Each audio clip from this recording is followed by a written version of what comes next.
बिस्मिल्लाहिर्रहमानिर्रहीम। आज का हमारा टॉपिक है कलकला। कलकला का मतलब होता है आवाज़ में जुम्बश पैदा करना, आवाज़ के अंदर हल्की सी जो थरथराहट पैदा करना।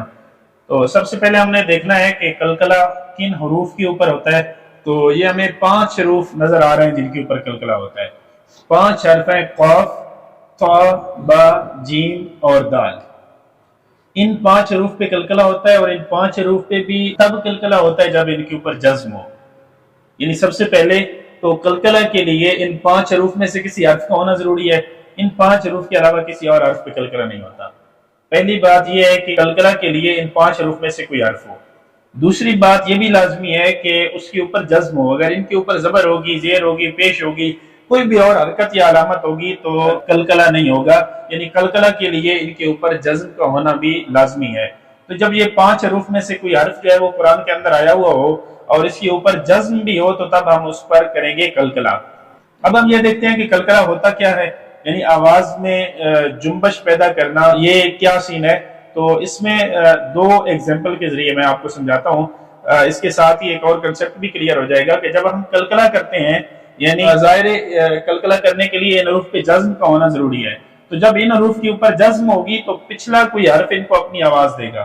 तो जब वो पिछला हर्फ इनको अपनी आवाज देगा तो वो आवाज पलट कर वापस आएगी।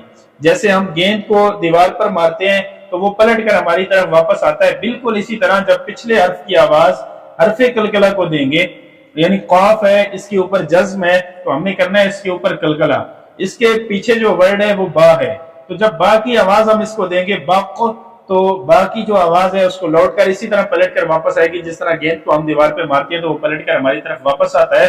कि कलकला का कंसेप्ट है, आवाज में जुम्बश का कंसेप्ट है, वो भी इसी से क्लियर होता है कि जिस तरह गेंद जब दीवार पे लगती है और लगकर वापस पलटने में जो साउंड पैदा होती है, यानी आप इमेजिन करें कि जब वो गेंद दीवार पे लग रहा है और लगकर वापस पलट रहा है तो उसके लगने में जो साउंड पैदा हो रही है वो कलकला की साउंड होती है, यानी जुम्बश उसको कहा जाता है। इसकी एक और भी मिसाल दी जाती है। ये देखें, नीचे गाड़ी है और गाड़ी जो है वो ओवरलोडेड है, यानी उसके ऊपर लोड जो है वो बहुत ज्यादा डाला हुआ है और उसके साथ ही गाड़ी जो है वो ओवर स्पीडेड भी है।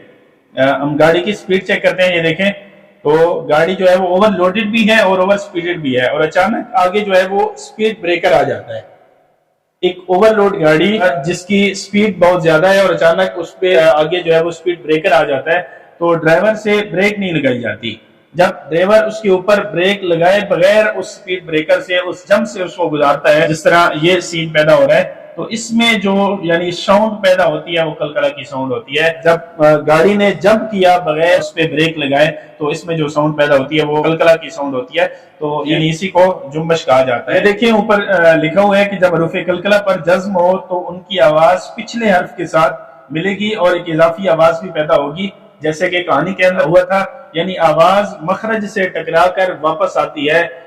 जिस तरह रबड़ के गेंद की जो है वो मिसाल दी जाती है कि रबड़ का गेंद जब हम उसको मारते हैं दीवार पर तो वो वापस पलट रहा है, तो यानी वो आवाज जो है वो टकरा कर वापस आएगी। उसी आवाज को कलकला की आवाज भी कहा जाता है। तो हमारे पास ये 5 हरूफ कलकला है और इनके ऊपर जज्म भी मौजूद है, तो अब यहाँ पर कलकला की साउंड पैदा होगी। हम इसको बाकायदा तौर पर पढ़ के देखते हैं। अक, इक, उक, अत, इत, उत, अब, इब, उब, अज, इज, उज, अद, इद, उद। तो ये जो आवाज है कलकला की आवाज है। इस स्लाइड के अंदर जो है वो आवाज बिल्कुल आपको क्लियर हो जाएगी। यानी इसमें एक हर्फ कलकला दिया गया है और उसके साथ सिंपल हर्फ दिया गया है। सिंपल हर्फ पे भी जज्म होती है तो पिछला हर्फ उसको अपनी आवाज देता है। तो वहां पे क्या कंसेप्ट आपका बनता है, और जब हर्फ कलकला के ऊपर जज्म होती है तो पिछला हर्फ अपनी आवाज देता है, तो फिर क्या उस पे आवाज बनती है। तो आप इन दो के अंदर आपने फर्क करना है।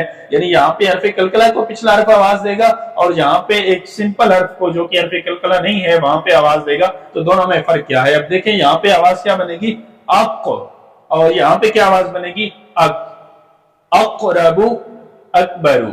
इसी तरह अगला देखें तो अत, अत, अतहरु, अतलू। नेक्स्ट देखिए हम तो अब, अम, अब सारा, अमतिर।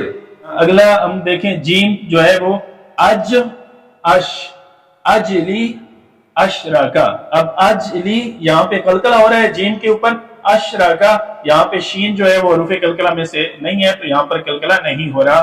तो इसी तरह यानी हरूफ कलकला में और आम हरूफ के अंदर फर्क होता है। जब हरूफ कलकला को आवाज पिछला हर्फ देता है तो उसमें साउंड जो है वो थरथराहट की पैदा होती है, जुम्बश पैदा होती है और आवाज पलट कर वापस आती है। इसमें 3-4 हर्फ हम देख लेते हैं। अक़रबु, बतशा, नबगी, यजअला, लक़द, फ़क़द। तो इसका बहुत सारा जो है वो इस्तेमाल है कुरान मजीद फुरकान हमीद के अंदर। यानी हम सूरह इखलास देखें तो उसकी हर आयत जहाँ पे एंड हो रही है वहां पे कलकला हो रहा है। कुल हुवल्लाहु अहद, अल्लाहुस समद। तो इसके हर आयत जहाँ पे खत्म हो रही है वहां पे जो है कलकला का कंसेप्ट बन रहा है। यानी वहां पे आवाज के अंदर जो है वो जुम्बश बनती है और आवाज पलट कर वापस आती है। तो ये बहुत जरूरी कंसेप्ट है, हर बंदे का क्लियर होना चाहिए। बहुत सिंपल सी बात है। 5 हरूफ हमें याद रखने हैं, काफ, ता, बा, जीम और दाल। 5 हरूफ कलकला में से हैं। जब इनके ऊपर जज्म होगी पिछला हर्फ इनको अपनी आवाज देगा और वो आवाज इन हरूफ से टकरा कर वापस पलटेगी और उसमें एक जुम्बश और थरथराहट होगी। यही कलकला है।